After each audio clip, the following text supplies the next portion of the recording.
Picture this. You're in a small aircraft, cruising at 3,500 feet over Rhode Island, smooth air, routine day.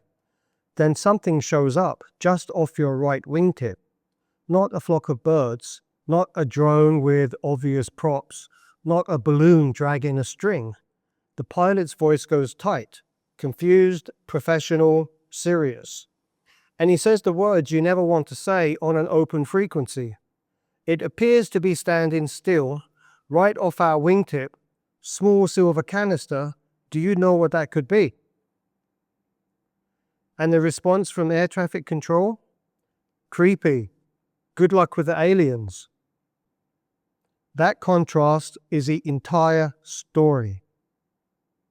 Next week, we go deeper, plus a slight format change to bring in more visuals and sound effects. Exciting stuff. DMT, the molecule that turns your brain into a hyper-connected dream engine. People report seeing code in a laser beam, and 55% of atheists come back believing in something more. Episode 8, you won't want to miss this one.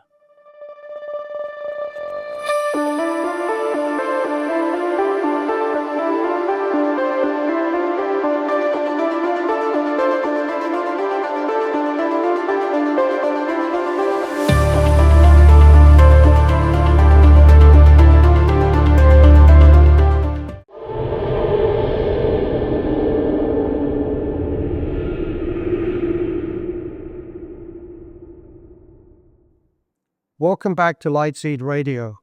We treat evidence like evidence, folklore like folklore, and we try to keep one foot in wonder and the other foot on the ground.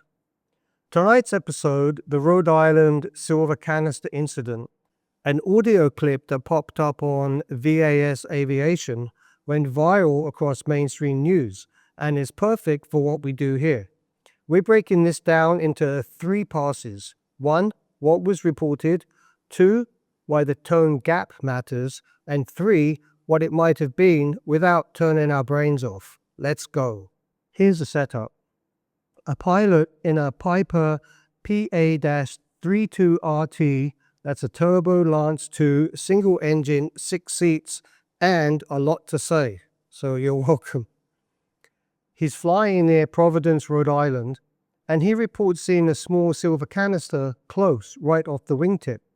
Now that detail wingtip, it's doing a lot of work here, because if something is visually locked near your wingtip, your pilot brain screams collision risk. So listen to the texture of the voices. Strange small object that we just flew by, a small silver canister. Do you know what that could be? 49er Kilo, we've had no reports in that area. What altitude and direction is it heading? It appears to be standing still. I'm at 3,500 feet. It was right off our wingtip. Small silver canister. Roger, thanks. Do you think it's a drone or is it like a balloon type? I saw nothing attached to it. It was sort of hovering there. It was astonishing. I don't know what it was. Creepy. I want to believe. Chronos 402, contact approach on 125.75. 25.75, Chronos 402. Good luck with the aliens. Okay, so here's what we just heard. The pilot sounds measured but tense. He's describing something right off his wingtip, standing still, and he wants to know what it is. ATC comes back, I have no targets there. That line matters. No radar target doesn't mean not real.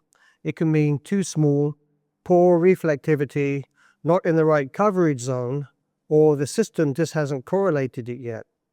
Or maybe even something else. But psychologically, to the pilot, it feels like I'm staring at something and the system is blind. Then ATC drops the vibe shift. Creepy, good luck with the aliens. And somewhere on frequency, another voice chimes in, I want to believe him. This is where episode 7 lives. A voice is treating it like an incident, the other is treating it like a moment. Let's talk about that emotional gap. The pilot is in a tiny aluminium tube doing 140 knots, and there's a thing close enough to describe like it's parked right next to him. Air traffic control, they're hearing an unusual report, but they're not the ones with the mystery object next to their wing. So the nervous energy gets diffused the oldest way humans know how, banter. But here's a twist. The banter doesn't necessarily mean they don't take it seriously. It can mean they've heard more of these than the public realizes, and they're coping in real time, or they're trying to keep a pilot calm by refusing to escalate. Because UFO jokes hit different when you learn what changed just 1 month earlier. Late 2025, the FAA issued a notice NJO 7210.970. It does two very specific things. One, it formally replaces the old term UFO with UAP in FAA terminology. Two, it says that pilot reports or air traffic personnel observations of UAP activity must be reported to the National Tactical Security Operations Team on the Domestic Events Network. Now read that again in human language. If a pilot says something is out there, it's not just a joke anymore. It's a required reporting event. So go back to the audio tone. Good luck with the aliens can be gallows humor on top of a real procedure. 10 years ago, pilots feared saying anything like this out loud. Now it's on open frequency and the system has a pipeline for it. That's why I call it soft disclosure. Not a press conference, not a touchdown on the White House lawn, just paperwork turning the unbelievable into a checkbox. The silver canister description lands in a modern pattern. Less flying saucer, more simple geometry. Orb, cylinder, metal object.